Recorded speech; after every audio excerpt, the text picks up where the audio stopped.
ito ay rated SPG. Striktong patnubay at gabay ng magulang ang kailangan. Maaaring may masiselang tema, lengguwahe, karahasan, sexual, horror o droga na hindi angkop sa mga... Si Ashley nga ba kaya ang makakatulong nga dito kay Jasmine na maging normal na nga muli ang buhay niya dahil maaaring pagkatapos nga ng donation nito ni Ashley ay mag-fail pa rin nga ang resulta dito nga kay Jasmine dahil sa mahina nga nitong katawan. Sa kabilang banda naman nga galit na galit nga itong si Thea at Edward dahil hindi nga sila sang-ayon sa pagdodonate nga nito ni Ashley dito nga kay Jasmine. Dahil nga baka pagkatapos nga ng donation ay si Ashley naman nga magkasakit.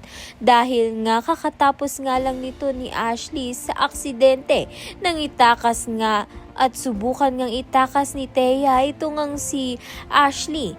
Samantalang wala na ngang karapatan nitong si Edward dito nga kay Ashley dahil hindi nga siya ang tunay na ama kung hindi nga itong si Paulo.